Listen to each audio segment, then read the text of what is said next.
Welcome, foolish mortals, to Count Gauntly's Horrors from the Public Domain. I am your host, Count Simon Gauntly, and each episode I'll be leading you on a journey through the history of film. Specifically, we'll be exploring that eldritch abyss known as the public domain.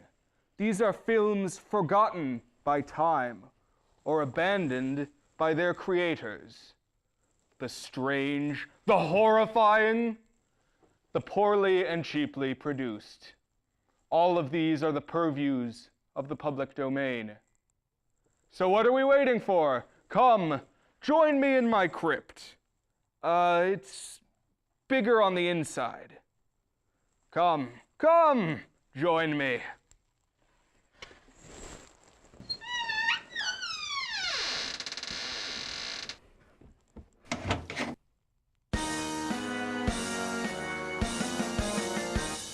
There lived a man so long ago, Count Gauntly was his name. His horror host abilities had brought him wide acclaim. The people flocked from miles around each Gauntly movie night, not knowing that the films he showed infringed on copyright. Upon discovering this fact and learning it was true, an angry mob of lawyers formed with pitchforks, torches too.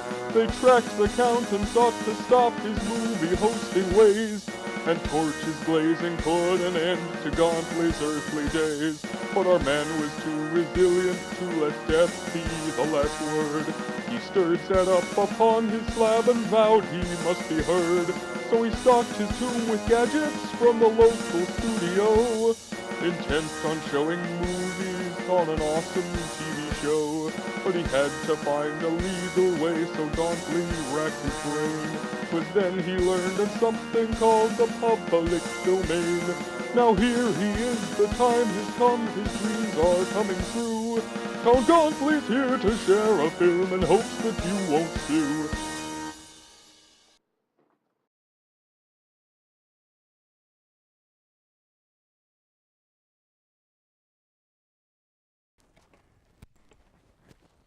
Oh, hello. I didn't see you there. I'm just doing a bit of spring cleaning. Here, sweeping out the crypt with my trusty manservant Ogrot here. You know, you have to tidy up a bit or this place starts to feel like a tomb. And you know, the tireless duty of all public domain horror hosts is to constantly spring clean the dark corners of cinematic history. Why, just earlier today I found a stack of films in a misbegotten catacomb off of my subterranean lair here. And I thought, what better excuse than spring cleaning to lead you all on a short crash course through the history of early cinema. Come, Ogrot. Take a load off here. I'm going to tell all the lovely folks here at home a bit about the history of film. Now, motion picture originated in the 1890s. One of the earliest people to experiment with it was a man named Edward Muybridge, who captured sequential images of a horse in motion to determine whether, when running, all four of a horse's legs truly left the ground. He found that they did. People were, of course, intrigued by these images played back sequentially.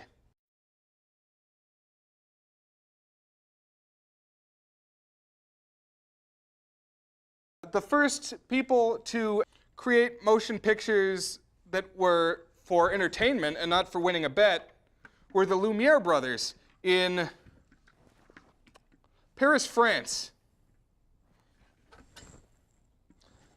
Now, the Lumiere brothers in 1895 in a cafe in Paris, France, showed a series of actuality shorts. These are films where they would click the camera on and capture basically whatever was going on in front of the camera. The first such film was called Workers Leaving the Factory, and it shows as the title indicates, workers leaving the Lumiere factory. Let's roll it. What do you say, Ogrot? Ogrot hate fun. We'll show you that now.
Another such film that the Lumieres shot and showed on that first screening in 1895 was called Arrival of a Train at Ciotat Station.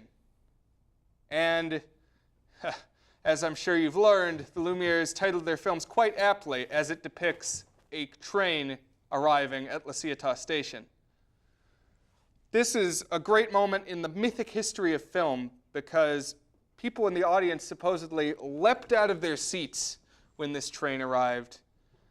And people have debated whether these stories are true, but considering that this was the first audience ever to behold movies in motion, I don't think it's that far off base. What do you think, Ogrot? Ogrot know nothing. It's a tough crowd sitting here with you, Ogrot. But hopefully the people at home are more appreciative of the edification that I offer here. Now, I'm going to show you Ciotat Station, the arrival of a train, and you're going to tell me what you think.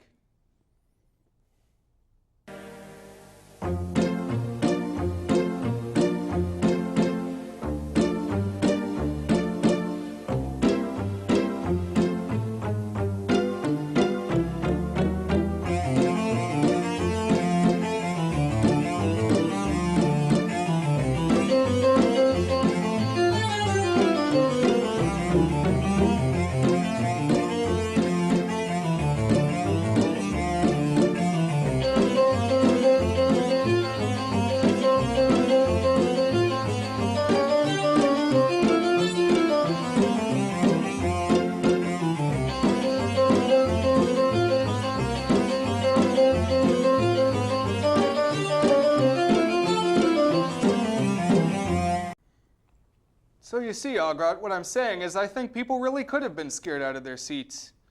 You know, it may be hard to believe, but it could be true.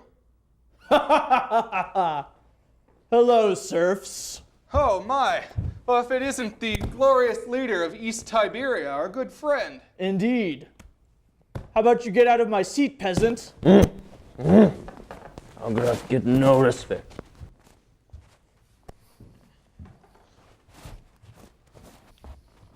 How are you today? Hello, glorious leader, and welcome to the show.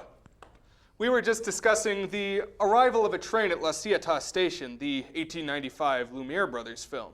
Oh, yes, what a great movie. Yes. Actually, we were debating whether the old stories are true, that the film really could have scared people out of their seats as though a train really were arriving. Oh, yes, it definitely could. The serfs, the peasants, when they see it at the municipal theater, they come to me. They're like, oh, glorious leader, please help us. Giant metal snake is coming out at us. And so I am gracious leader. I take the theater away from them. No more snake. Sound reasoning. Well, I still have my doubts, though, so I think we should test this, and I have an idea how to do it. How would that be? I say we make a train. I don't understand. No, we actually be a train right here, right now. All three of us. Come along, Ogrot. Let's make this train. Wait. I am glorious leader. I should be at the front, because that is where nobility sits. Be my guest. Let's go, men. Train up. Train forward.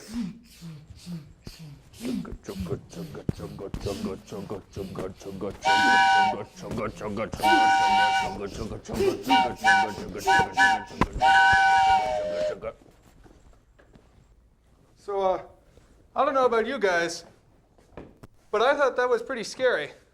I am always scary. Ugh. And, you know, films didn't stay that simple for very long. Soon, the Lumiere's actualities gave way to films with features like editing and special visual effects, many pioneered by magician turned filmmaker Georges Melies. One of the most famous examples of this is his 1902 film, Journey to the Moon, or Le Voyage dans la Lune. I am not a fluent French speaker. Sounded great to me. Wonderful. I'm going to show you that film now. This is Georges Méliès' 1902 film, Voyage to the Moon.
Moon cheese, moon cheese. Cheese made from rock moon. Well, what was that, Ogrot? You like moon cheese? Certainly. Too bad. I make it home. May I still have some? Thank you, Ogrot. Ogrot is just serving us some traditional moon cheese to get us really in the moon spirit of journeying to the moon. I hope you have some cheese of your own so that you can emulate our moon cheese experience. It really adds to the film-going act. This is good cheese. What do you think, Glorious Leader? We have better cows in Tiberia. They make better cheese. But not so bad. It's hard to get good cows underground, or on the moon for that matter.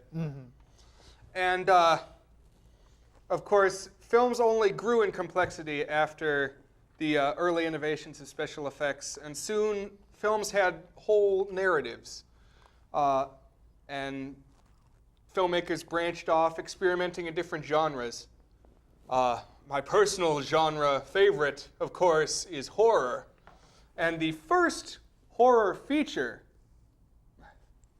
forgive me, the first horror short was Thomas Edison's Frankenstein in 1910. It's not copyright protected anymore. And that's why I can show it to you now. Enjoy.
Welcome back. We were inspired by Thomas Edison's film to make a monster of our own, so I took the liberty of gathering some ingredients. You may not have exactly these ingredients at home, but try your nearest H Mart. That's where I have had success gathering my supplies. Here, everybody. Let's each take an ingredient, and we'll make our monster here. Have you got something, Ogrot? Ogrot take foot and eyeball from mother's grave. Good plan. Okay. All right, now everybody, let's contribute our ingredients to make this monster. What do you got there? Looks like the director of my homeland security in my country. Very funny. Okay. And, Ogrot, you can go for it. Ogrot take foot.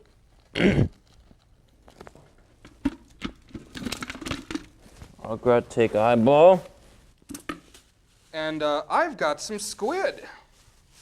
Roughly football-sized squid.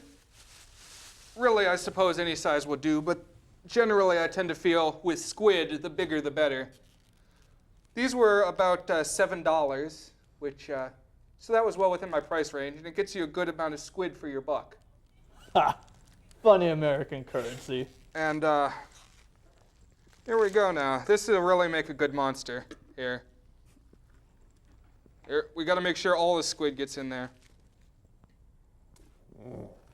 Okay, that's going to be some quality monster right there, I can tell. Now, we just got to have somewhere to let the monster, bake. Edison had Frankenstein in his film use a large cabinet. I think we'll make do with our coffin here, because that's what we got that most closely resembles a cabinet. Plus, I feel like you'll have some good arcane juju using a coffin. So if you guys wouldn't mind setting that up for me, that'd be great. Ogrot, pitch in. Great, thanks. Get that up here. And here, let's get our ingredients in there. Set them down in the base there. And I think we can close it up and see what magic happens. All right, this is going to be This is gonna be a good monster here. Oh, this is gonna be good, I think. Oh, something's in there, something! Oh my God! Oh, it's horrible! Oh. Look like mother-in-law. Ugh. Ogrot mother. Oh. Oh. It's terrible and horrible, but doesn't seem to be going anywhere. So I guess we'll press on, even though it's really, really horrible. So so what happened next in the history of film was that after the rise of genre shorts, feature films started to gain prominence. These were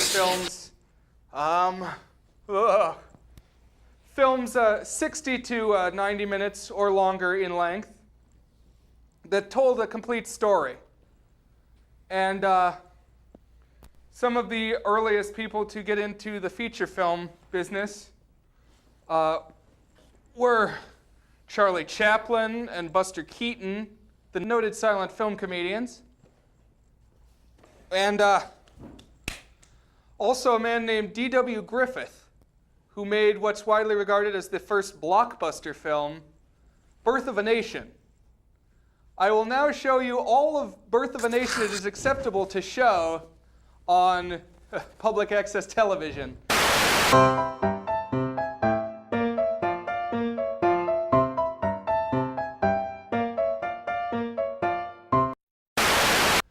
Well, our monster friend is still here. He's horrible. Really, really horrible. So I'll press on if I can. After these early features, such as Birth of a Nation, feature films continued to be the order of the day, as they are up until now, the present. The first horror features to emerge were The Cabinet of Dr. Caligari, a German expressionist film in 1920, and Nosferatu in 1922, another German feature which also had elements of German expressionism. And something that's interesting about Nosferatu with regards to the public domain is that when it was originally made, it was very clearly based on the novel Dracula by Bram Stoker, which, as of 1922, when the film was made, still was copyright protected. And so the filmmakers were actually sued by Bram Stoker's widow. But it's not under copyright protection anymore. And because our horrible, horrible monster friend is still here and terrifying, and I don't want you to see him anymore, we're going to show you some of The Cabinet of Dr. Caligari from 1920 and Nosferatu from 1922.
still here.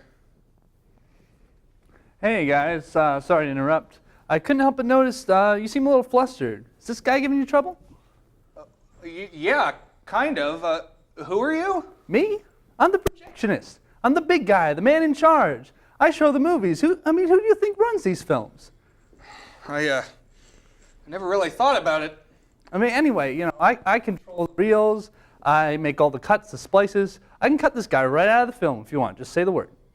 Oh, that's darn thoughtful. What do you guys think? He's ugly, but it's a good kind of ugly. He smell good. You make good points. I think maybe we've been thinking of the monster all wrong. We've been thinking of him like a dangerous, evil vampire, like Nosferatu. But really, maybe we should be thinking of him as a helpful homunculus servant, like Cesare in the cabinet of Dr. Caligari. So, projectionist, I think we'll keep our monster. All right then. Let's join hands, buds. I say this is time for a song. I'll lead us through one verse, and then you come in with the vocals. Here we go now.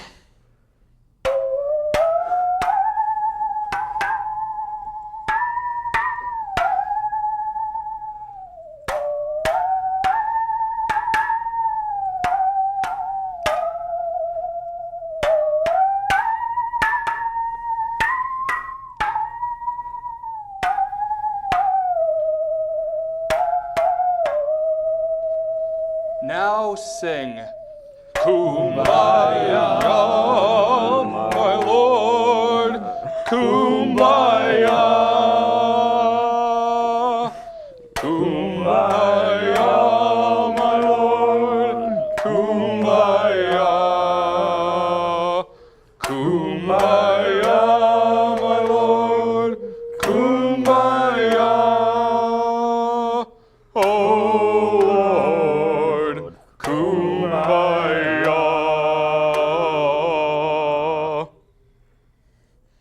Beautiful, beautiful music, and the start of a beautiful friendship. I'd like to thank you all for joining me today for Count Gauntly's Horrors from the Public Domain. I think we all learned a little something about prejudice and the nature of true friendship. And, like I said, beautiful music. I do hope you'll join us again. And until next time, pleasant nightmares.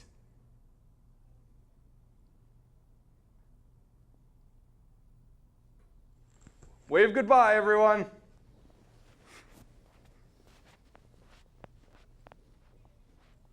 Cut. We're out of here.